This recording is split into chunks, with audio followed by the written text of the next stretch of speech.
kehadirat Allah Subhanahu wa taala, yang mana hari ini kita sudah diberikan kesempatan untuk dapat berkumpul di ruangan yang berbahagia ini. Dan sholawat beserta salam juga tidak lupa kita sajikan ke haribaan Nabi besar Muhammad SAW yang sudah membawa kita dari alam jahiliyah ke alam yang penuh dengan ilmu pengetahuan seperti sekarang ini. Saya ucapkan terima kasih pada ibu-ibu sekalian yang sudah berkenan hadir untuk mengikuti diseminasi disiplin budaya positif di sekolah kita di SMA Negeri 1 Tujuan Muda. Ini merupakan salah satu tugas dari pendidikan calon guru penggerak yang sedang saya jalani, dan saya harap saya dapat mengimbaskan budaya positif kepada Bapak Ibu guru-guru semua yang berada di sekolah kita. Nah, ini sebelum kita mulai, mari kita sedikit ice breaking. Saya harap ibu-ibu berkenan berdiri.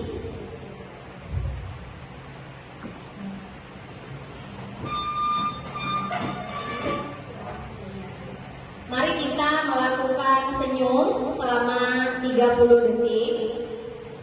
Dimulai dari sekarang. Nah, sekarang berhadapan, saling berhadapan ke teman pasangannya. Silakan senyum, memberikan senyum terbaik kepada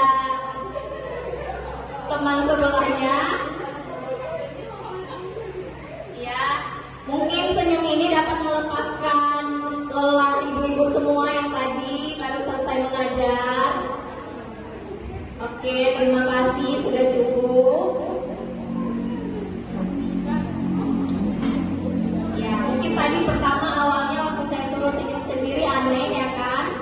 Nah, ketika ibu-ibu semua sudah berhadapan dengan teman-temannya dan melihat senyum teman-temannya, ada rasa senyum ikhlas yang keluar dari diri kita, tersenyum melihat sahabat kita, melihat teman kita yang tersenyum kepada kita, sehingga bisa sedikit mengurangi lelah yang sudah terasa tadi habis mengajar ya ibu-ibu. Semoga bisa terangkat sedikit. Nah, senyum ini juga salah satu bentuk budaya positif. Sekolah kita sebenarnya sudah melaksanakan ini 3S, senyum, salam, sapa. Nah, jadi ini termasuk budaya positif, menebarkan senyum ke semua orang, karena senyum ini menular itu. Jadi kalau ibu senyum kepada satu teman ibu, nggak mungkin dibalas dengan merengut, pasti temannya juga senyum. Ya, nah jadi biasakan memberikan senyum kepada teman atau kepada orang, karena senyum juga termasuk sedekah.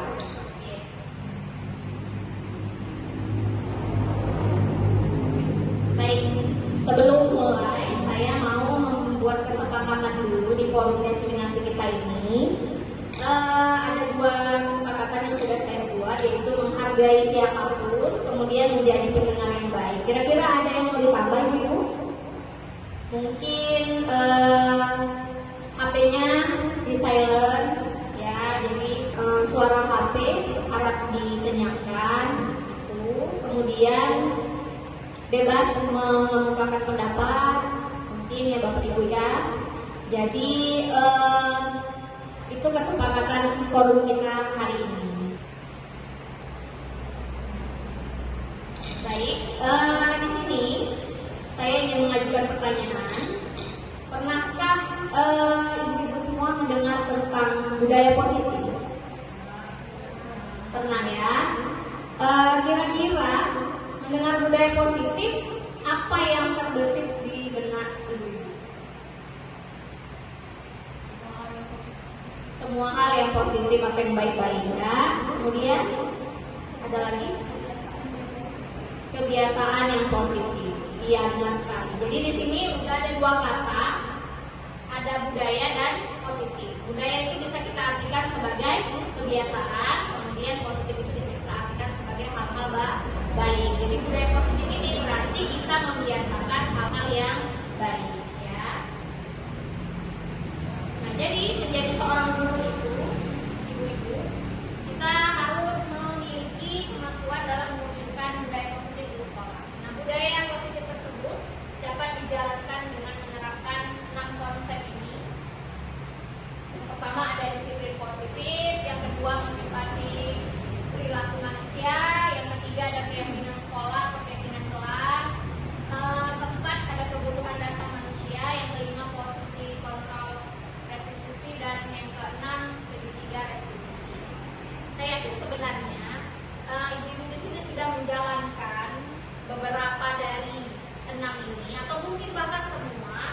tapi mungkin tidak menyadari saja atau selama ini nggak tahu kalau ini itu bagian dari disiplin positif, motivasi perilaku manusia kah, keyakinan kelas kah, kebutuhan dasar manusia kah. Tapi saya yakin sebagai guru kita sudah pernah melaksanakan 6 ini. Cuman hanya kita tidak menyadari, itu memang datang langsung dari diri kita, kan? Nah, yang pertama disiplin positif. Kira-kira ibu-ibu semua mendengar disiplin positif, apa yang terpikirkan? Kesepakatan kelas. Oke, selanjutnya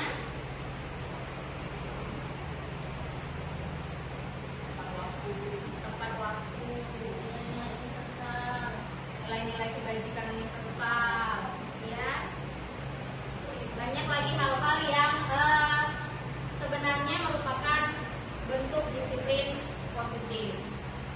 Nah, jadi disiplin positif ini merupakan suatu cara menerapkan disiplin yang mengajarkan anak bertanggung jawab dan menumbuhkan kesadaran diri berdasarkan nilai-nilai kebajikan. Nah, nilai-nilai kebajikan itu tahu ibu-ibu apa aja? Menghargai teman, menghormati guru, toleransi, tanggung jawab, dan masih banyak lagi ya. Sebenarnya banyak sekali kebajikan-kebajikan universal itu. Cuman nanti dirangkum dalam profil pelajar Pancasila ya. Nah, jadi disiplin positif ini lebih ke arah disiplin diri yang dapat mengontrol diri dalam melakukan segala tindakan. Jadi tujuannya disiplin positif ini untuk mengontrol kita, terutama murid kita, untuk melakukan tindakan sehingga dia bisa menentukan mana tindakan yang benar, mana tindakan yang salah. Nah, disiplin diri dapat membuat murid memahami dan menyadari berdasarkan motivasi internal, bukan akibat paksaan, ujian ataupun hukuman. Jadi kita berharap ketika anak-anak sudah mempunyai disiplin positif dalam dirinya, dia bisa melakukan hal-hal lewat kesadaran sendiri, tanpa dia takut sama peraturan sekolah, takut dihukum, atau kepingin dipuji guru dan sebagainya, ya. Nah, ini dia tadi disiplin positif itu kita berharap murid kita bisa menanamkan nilai-nilai kebajikan universal dalam dirinya. Tapi yang wajib ini kan 6 karakter profil pelajar Pancasila, yaitu beriman, bertakwa kepada Tuhan Yang Maha Esa dan berakhlak mulia, mandiri, berkebinekaan global, bergotong royong, kreatif dan bernalar kritis. Sebenarnya nilai-nilai kebajikan universal itu sudah masuk ke sini, seperti kayak toleransi ini kan masuk ke berkebinekaan global, bekerja sama itu masuk ke gotong royong, kemudian tadi menghargai guru, menghormati guru, menghargai teman itu pasti termasuk ke beriman dan bertakwa serta berakhlak mulia. Jadi sebenarnya profil pelajar Pancasila ini sudah mengumpulkan nilai-nilai kebajikan universal untuk bisa dipahami atau dihayati oleh anak-anak didik kita. Nah, selanjutnya motivasi perilaku manusia. Tahu ibu-ibu? Motivasi itu artinya menurut ibu-ibu apa? Dorongan. Dorongan berarti dorongan atau hal-hal yang mendorong perilaku kita. Nah, misalnya nih, ibu-ibu nih ke sekolah datang sebelum 7.15, itu tujuannya apa? Dorongannya itu apa? Ini dipuji kepala sekolah kah? Takut ditegur kepala sekolah kah? Atau karena fingerprint? Atau memang karena keinginan sendiri untuk memajukan pendidikan di sekolah kita terutama? Semua ya sebenarnya ya. Jadi sebenarnya ada 3 motivasi perilaku manusia ya. Yang pertama untuk menghindari ketidaknyamanan atau hukuman. Nah, jadi kalau ibu-ibu ke sekolah datang cepet-cepet itu karena takut dihukum, takut ditegur kepala sekolah, itu berarti tindakan yang pertama. Kemudian kalau untuk mendapatkan imbalan atau penghargaan dari orang lain, ingin dipuji kepsek, berarti itu perilaku yang kedua. Nah, yang ketiga, untuk menjadi orang yang mereka inginkan dan menghargai diri sendiri dengan nilai-nilai yang mereka percaya. Tadi kemauan kita sendiri datang ke sekolah dengan niat untuk mengajar dan mencerdaskan anak bangsa. Nah, ini kita harapkan juga bisa kita tanamkan ke diri murid kita. Kita berharap murid kita juga bisa menghayati atau menanamkan motivasi perilaku manusia ini sebagai pola atau petunjuk dia, pedoman dia selama melakukan aktivitasnya dalam kehidupan sehari-hari. Tadi kita berharap anak-anak kita ke sekolah tepat waktu itu bukan karena takut dihukum, karena memang mau pergi sekolah untuk belajar, bukan juga untuk dipuji gurunya atau kepingin dapat hadiah, tapi untuk kepentingannya sendiri dan kebaikannya sendiri, yaitu pergi ke sekolah untuk belajar, untuk menuntut ilmu. Nah, selanjutnya keyakinan sekolah atau kelas. Nah, keyakinan sekolah atau kelas ini, saya yakin ibu-ibu semua pasti sudah ada yang buat di kelasnya. Nah, ibu-ibu semua di sini kan wali kelas. Saya yakin sudah pernah membuat, walaupun mungkin namanya tidak keyakinan kelas, ya kan? Mungkin aja peraturan kelas kita, kesepakatan kelas kita, atau kayak gimana lah, yang berisi nilai-nilai yang harus dijalankan atau dipatuhi oleh siswa di kelas tersebut. Begitu juga di sekolah. Namun sebenarnya keyakinan sekolah atau keyakinan kelas ini lebih cenderung ditulis dengan kalimat-kalimat positif atau membuat siswa itu nggak takut bacanya. Jadi kata-katanya lebih terarah dan lebih positif, ya. Nah, jadi guru berperan dalam mewujudkan terbentuknya keyakinan sekolah atau kelas dengan adanya kesepakatan antara guru dan murid. Jadi diharapkan ada kesepakatan antara guru sama murid, kita bisa lebih mengontrol anak-anak tersebut supaya ketika di kelas dia tahu posisi dia ini, apa yang dia lakukan itu benar atau salah. Kemudian keyakinan sekolah atau kelas berupa pernyataan-pernyataan universal yang mudah diingat dan dipahami serta harus diterapkan di lingkungan sekolah. Ini saya ada buat kesepakatan kelas, contoh keyakinan kelas atau kesepakatan kelas yang sudah saya buat di kelas 126. Jadi bentuknya siswa harus hadir di kelas tepat waktu, tiket kelas dilakukan lebih awal, itu saya buat. Kemudian wajib memakai seragam sesuai ketentuan pakaian seragam di sekolah. Kemudian berperilaku sopan santun dan saling menghargai satu sama lain, dan dilarang menyalakan handphone jika tidak diperlukan. Jadi ketika kita bilang anak-anak, ini kesepakatan kelas kita, ibu harap kesepakatan ini bisa kita jalani dengan baik dan tidak dilanggar dan ditempel di kelas.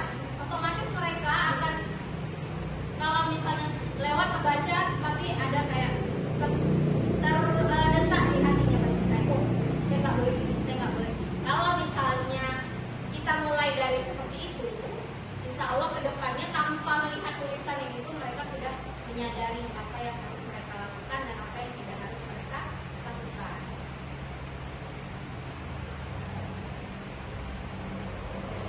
Selanjutnya kebutuhan dasar manusia. Nah, kira-kira menurut ibu-ibu sekalian, apa aja sih kebutuhan dasar manusia? Makan, bisa masuk dalam bertahan hidup ya, juga kemudian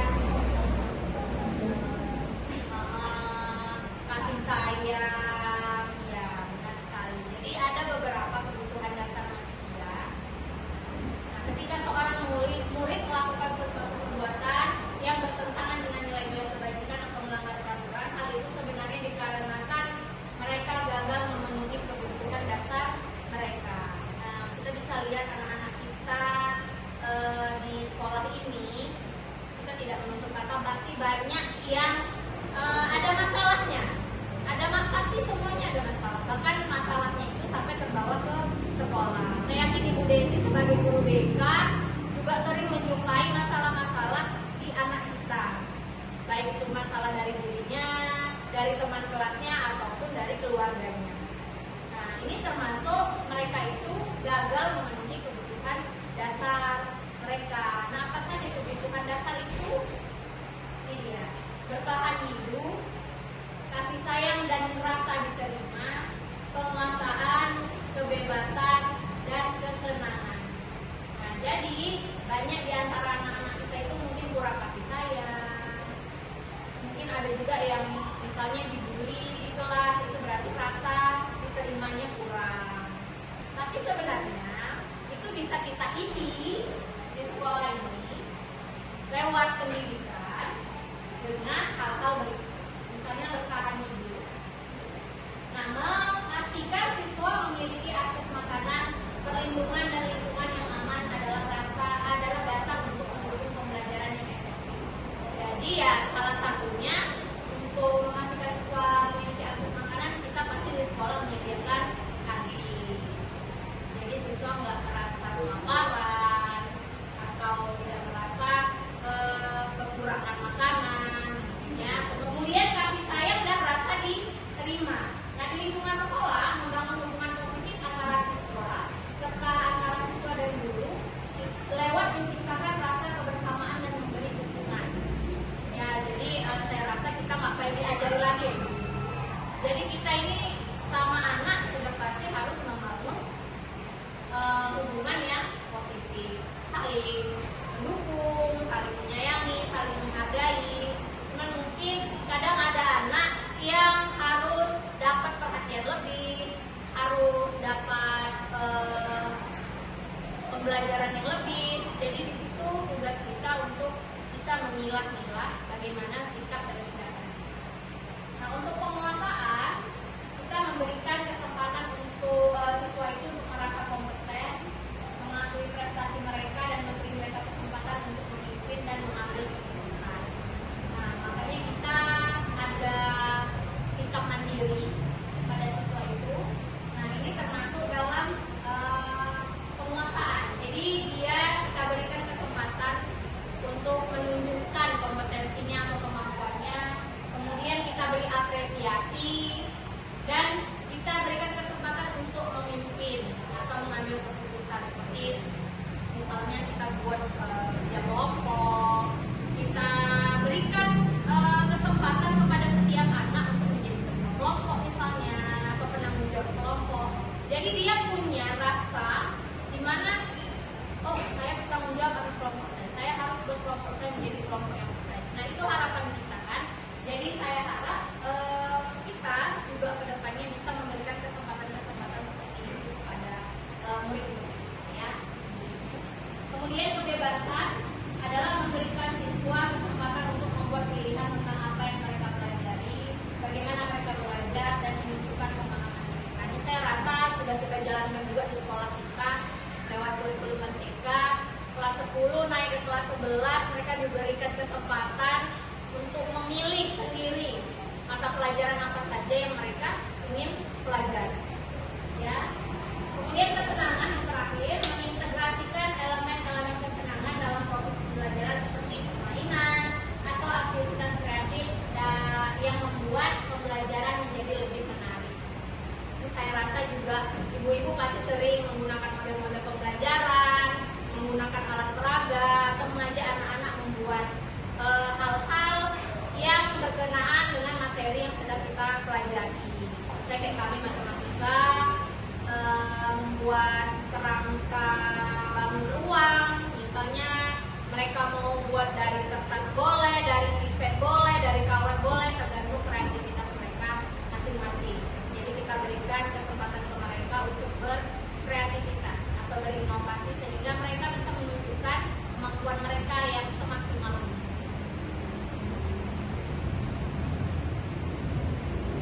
Nah, ini posisi kontrol guru.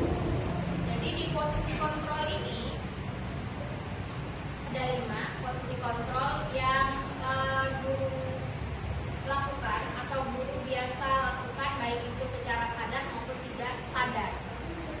Nah, jadi yang pertama itu sebagai pembuka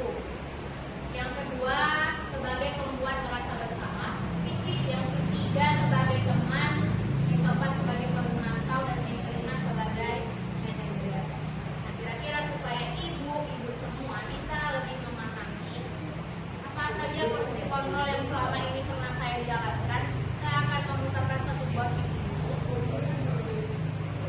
Siapa tahu lewat video ini kami semua bisa. Salam bahagia Ibu dan Bapak Guru hebat. Dalam penerapan disiplin positif restitusi, salah satu program yang dikembangkan adalah 5 posisi kontrol. 5 posisi kontrol dalam restitusi adalah proses perjalanan seorang pendidik agar dapat mengenali dirinya. Pada video kali ini, kita akan membahas tentang 5 posisi kontrol yang dikembangkan oleh Diane Dawson dan contoh penerapannya.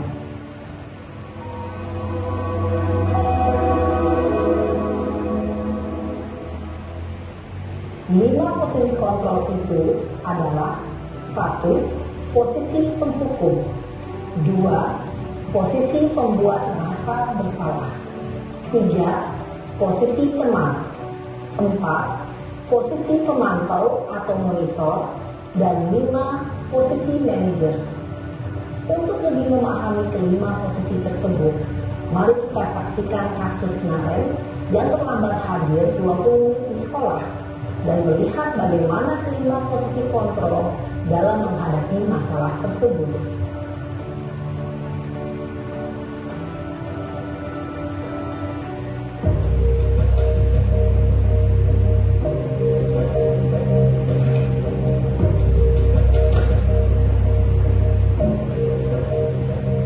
Naren!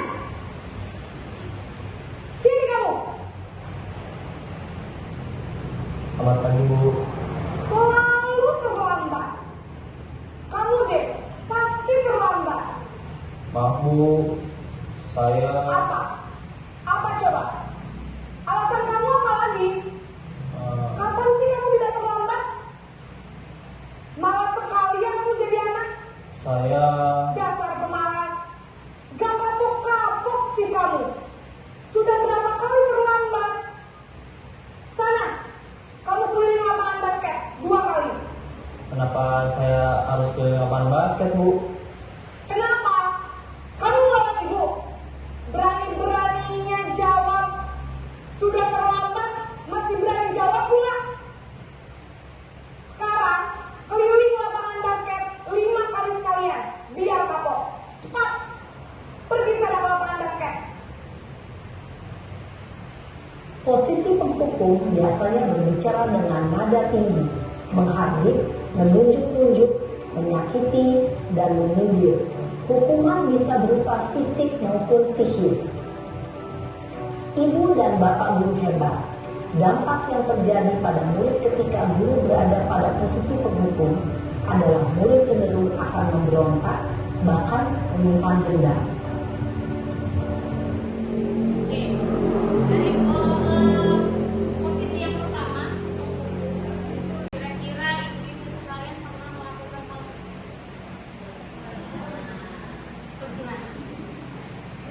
Jadi posisi penghukum ini sudah dijelaskan tadi dampaknya itu tidak baik ya, ibu. Jadi kedepannya kita diharapkan tidak lagi menggunakan posisi penghukum sebagai cara membuat anak-anak itu menjadi cerah atau niatnya anak-anak itu supaya bisa berubah.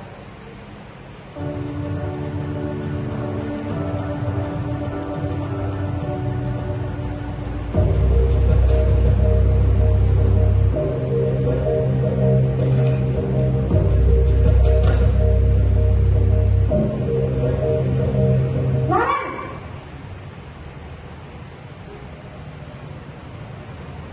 Selamat pagi, Bu. Naren.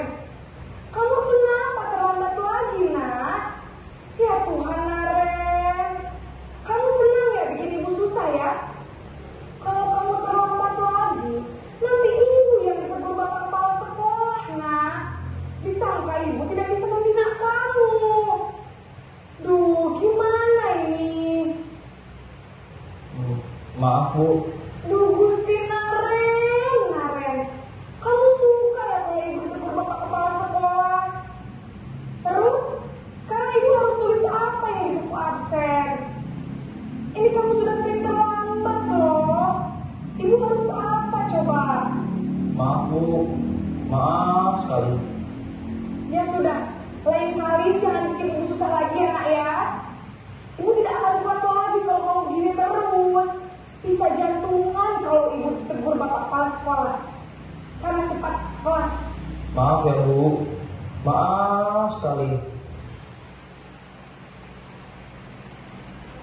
Posisi pembuat rasa bersalah berbicara dengan nada tenang, cenderung lembut, namun kata-kata yang diutarakan membuat murid merasa menjadi orang yang gagal, memandang buruk dirinya sendiri, merasa tidak berharga, dan tidak sanggup membahagiakan orang lain. Ketika guru mengambil posisi pembuat rasa bersalah, murid akan menganggap dirinya yang bersalah dan ia akan menyimpan emosi negatif tersebut di dalam dirinya.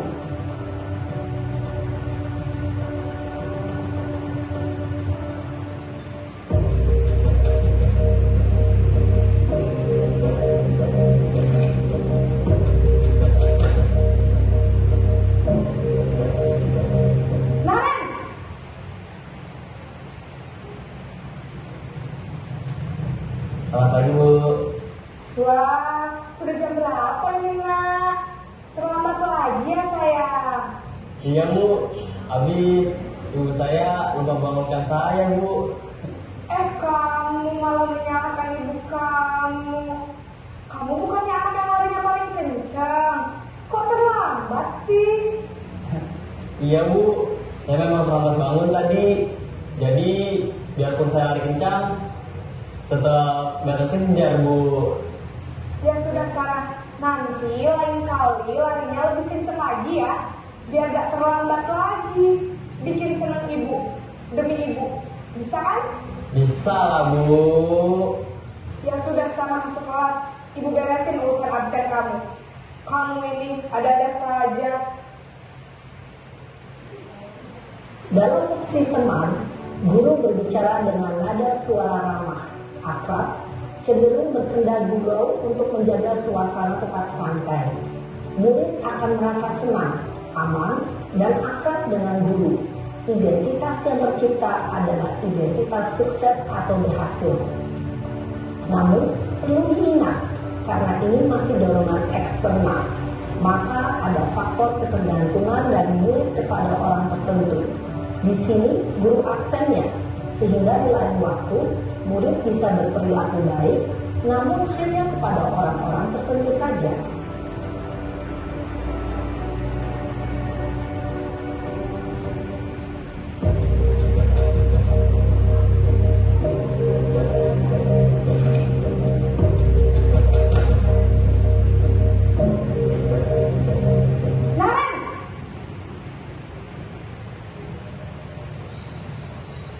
Selamat pagi, Bu. Naren, apa peraturan sekolah kita tentang jam berapa kita harus masuk sekolah, Nak? Kita harus di sekolah jam 7, Bu. Iya betul, sekarang sudah jam 7.20. Naren sudah tahu konsekuensinya jika terlambat hadir. Paham, Bu. Saya harus tinggal kelas pas jam istirahat selama 20 menit. Iya benar, konsekuensinya demikian. Jadi nanti jam 9.30 pas istirahat, kamu harus tinggal di kelas, kerjakan tugas tambahan untuk ketertinggalan kamu, ya? Baik, Bu. Posisi pemantau mengandalkan penghitungan atau data untuk mengontrol murid. Guru mengarahkan murid berdasarkan peraturan dan konsekuensi. Seorang pemantau menunjukkan bahasa tubuh dan ekspresi wajah yang datar dan cenderung formal.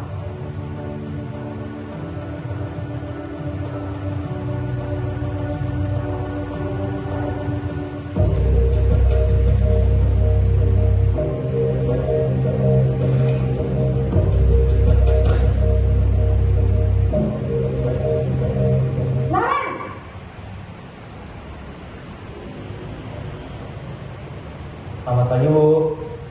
Selamat pagi, Naren. Maaf, Bu. Saya terlambat. Iya, sekolah masuknya jam 7, sekarang sudah jam 7.20. Jadi sekarang bagaimana ini, Naren? Maaf, Bu. Saya lupa setel alarm saya semalam. Baiklah, menurut kamu, keyakinan sekolah yang mana yang perlu kamu tingkatkan? Menghargai diri sendiri dan orang lain mungkin, ya, Bu. Setuju. Jadi, apakah Naren meyakini prinsip saling menghormati tersebut? Iya, Bu. Saya meyakininya.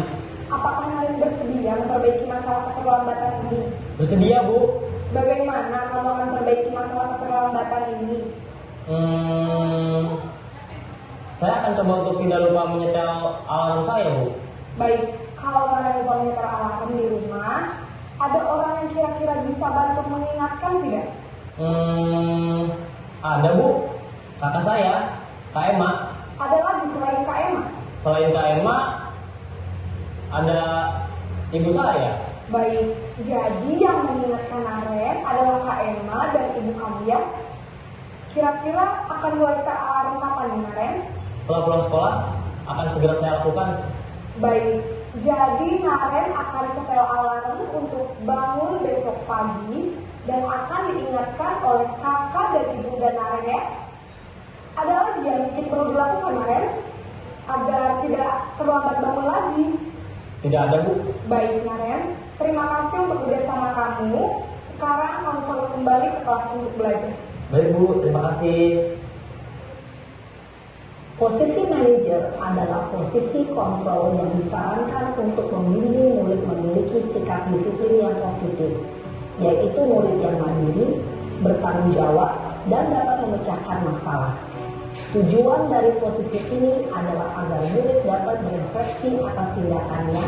Guru akan dengan tulus memberikan pertanyaan-pertanyaan bermakna, sehingga membuat murid dapat belajar dari kesalahannya dan mencari sebuah solusi untuk menyelesaikannya.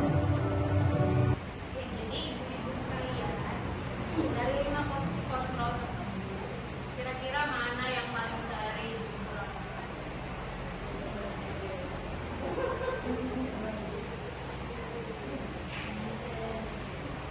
Ya, jadi manajer yang paling diharapkan bisa kita lakukan pada murid agar murid kita ini bisa kita bimbing dan bisa kita arahkan dengan kesadarannya sendiri. Nah, kalau menghukum saya rasa kurang tepat karena akan menimbulkan efek negatif ke muridnya sendiri. Kemudian untuk memberi rasa bersalah juga saya rasa kurang tepat karena anak-anak kita bisa merasa kecil hati atau kecil diri karena terlalu sering disalahkan atas kesalahannya yang kadang mungkin bukan kesalahan yang sengaja dia lakukan. Nah, saya rasa untuk posisi manajer ini yang paling baik untuk kita lakukan supaya anak-anak kita bisa lebih mengenal dirinya, bisa tahu bagaimana cara mengontrol dirinya dan membuat dirinya menjadi lebih baik. Oke, Ibu, selanjutnya yang terakhir adalah segitiga restitusi.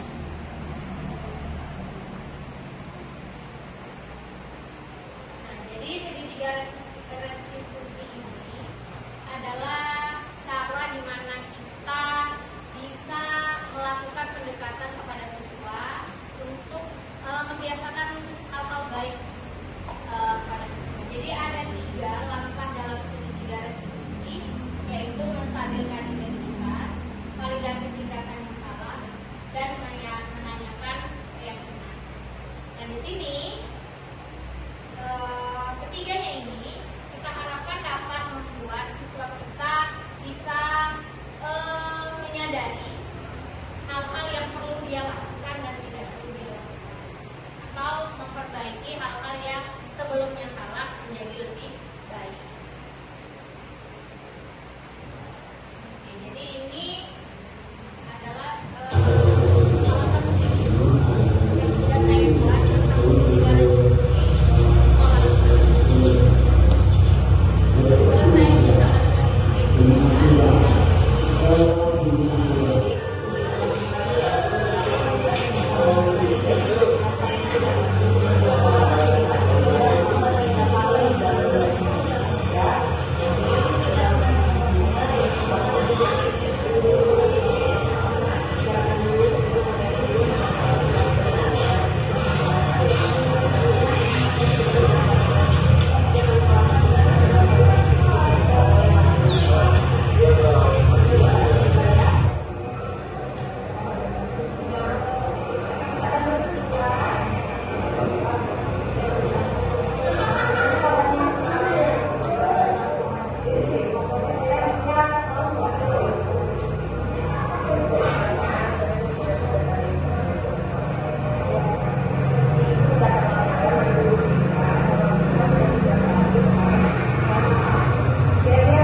Bu, itu mungkin